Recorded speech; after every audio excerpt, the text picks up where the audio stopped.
প্রিয় দর্শক, good news. নমস্কার। আমরা এসএসসি জিডির এক্সাম ডেট কিন্তু দিয়া লাইছে 27 তারিখ থেকে কিন্তু স্টার্ট এক্সাম, ঠিক আছে। তো যারা যারা একদম ডিলে হয়ে গেছে পড়াশোনা ছাড়া দিচ্ছে, পরীক্ষা কবে ফাইনালি পরীক্ষার ডেট দিয়া লাইছে। তোমরা কিন্তু দেরি করবো না, এখন থেকে বুক বইলে তাড়াতাড়ি বইয়ে যাও তাড়াতাড়ি, কারণ কি খুব কম সময়ে কিন্তু এক্সামটা হইতেছে, ঠিক আছে। মধ্যে কিন্তু ডিলা দিয়ে লাইছে, তখন ডিলা থাকবে না। এখন তোমরা বইগুলো আর কন্টিনিউ পড়ো। এখন ঘোরার সময় নেই। প্রথমে বলে দিলাম সানডে মানডে টুয়েসডে না, 12টা 1টা অব্দি পড়তে হবে কন্টিনিউটি, কারণ কি এসএসসি এক্সাম। এবার এসএসসি এক্সামের মধ্যে খুব মানে ইজি কোশ্চেন হইব, ঠিক আছে। তো তোমরা পড়ার দরকার।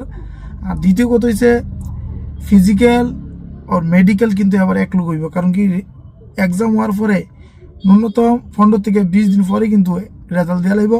আর ফিজিক্যাল ও মেডিকেল এক লোক হইব, ঠিক আছে।